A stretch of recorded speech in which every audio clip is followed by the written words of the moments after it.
Et bonjour à tous, bienvenue sur Happy Crash. Alors, je suis dans mon petit paradis, là, juste pour 2-3 jours. Voilà une de mes petites poulettes. Hein, alors, vous voyez, elles sont en train d'investir d'énormes tilleuls. Elles se baladent. Regardez cet arbre. Donc, je fais une petite vidéo sur mes ruches. Regardez cet arbre, il est extraordinaire. En fait, je voudrais vous raconter un peu ce qui m'est arrivé. Donc, j'ai partagé mon expérience. Donneur de leçons, merci, c'est pas la peine. Après, conseil, oui, avec plaisir. Donneur de leçons, non merci. Alors, ce qui s'est passé, je voulais une ruche dans mon potager pour décorer, en fait. Donc, j'ai trouvé un type qui m'a vendu une ruche avec des cadres déjà utilisés.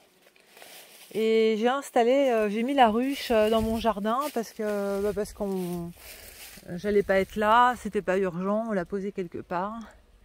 Et puis à un moment donné, on n'était pas censé revenir ici pendant au moins 2 semaines, je pense, de mémoire. Donc la ruche étant devant la maison, j'ai dit à mon mari, écoute, pose-la là-haut et puis on verra en revenant. Et quand nous sommes revenus, des abeilles s'étaient installées. Voilà. Donc la ruche est sous le tilleul. Elle est posée à même le sol. Alors heureusement, il y a quand même une grille d'aération. Elle est posée à même le sol et elle est sous cet arbre immense. Vous voyez, voilà. Donc, je me suis retrouvée avec une ruche avec des abeilles que je ne pouvais plus bouger. Et de là, voilà, on sait se prendre au jeu quand même. Donc je me suis dit, maintenant qu'on a une ruche et qu'on a des abeilles, c'est un peu idiot de ne pas essayer d'avoir un petit peu de miel. Donc je suis retournée voir le type qui m'a filé une hausse. Donc une hausse, c'est une autre partie en fait d'une ruche qu'on pose par-dessus, où les abeilles vont, une fois que leurs cadres du bas sont pleins avec leurs réserves pour l'hiver, elles vont aller faire le miel, le surplus dans la partie haute, et c'est le miel qu'on récoltera. Donc j'ai mis la hausse très tard, hein. Je l'ai mise, je sais pas, deuxième quinzaine de juillet je pense. Et j'ai effectivement récolté mon miel il y a à peu près, j'irais 3 semaines. Et bon, je n'ai pas récolté grand chose. J'ai dû récolter 2 kilos de miel. Bon, je veux dire, c'est du bonus, parce qu'à la base, c'était pas du tout dans mes plans. Et honnêtement, le miel est juste incroyablement bon, quoi.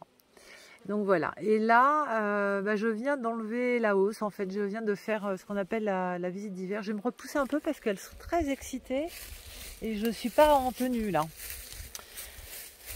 Donc, et je suis très allergique aux abeilles, il faut le savoir.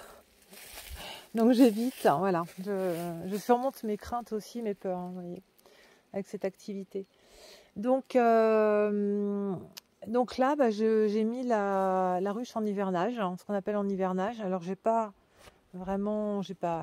pas fermée. Les abeilles peuvent encore entrer et sortir, mais je suis allée jeter un œil, je suis allée voir si la colonie allait bien, si elles avaient assez de réserves. A priori, elles ont assez de réserves pour l'hiver, c'est une colonie énorme. Enfin, par rapport à ce que j'ai vu sur des vidéos, etc., c'est incroyable. Donc j'ai un peu peur, on verra ce que ça donnera l'année prochaine. Mais j'ai un peu peur qu'elles soient trop nombreuses et qu'elles essaiment l'année prochaine. On verra.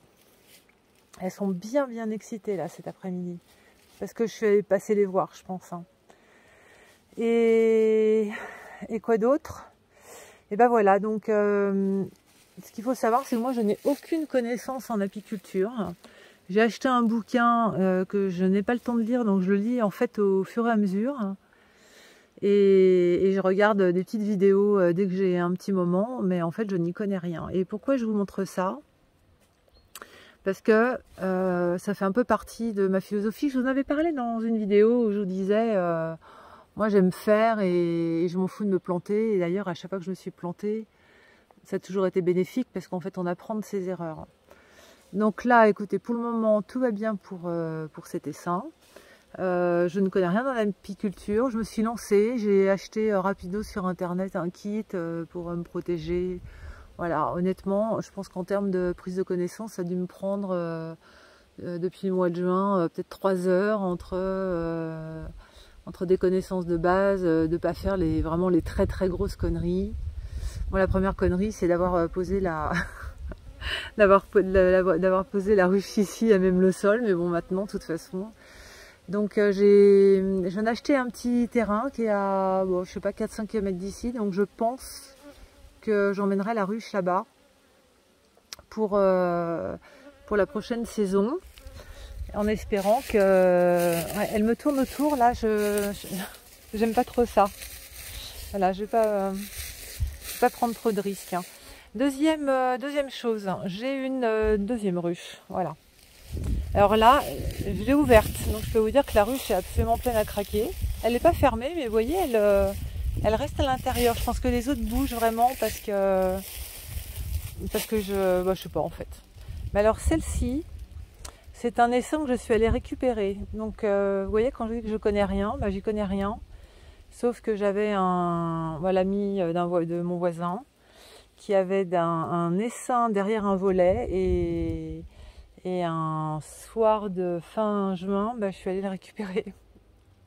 Et j'ai bien fait les choses parce que visiblement j'ai la reine, hein, puisque alors j'ai pas réussi à voir la reine. Ça, je pense que ça demande un peu d'entraînement. Puis honnêtement, quand j'y vais, j'y passe pas des heures. Hein. Donc, mais j'imagine qu'il y a une reine, hein, puisqu'il y a du couvain. Donc ça, je l'ai vu. Donc là-dessus, j'ai pas de doute. Donc j'ai bien pris la reine, alors que j'ai laissé énormément d'abeilles sur place.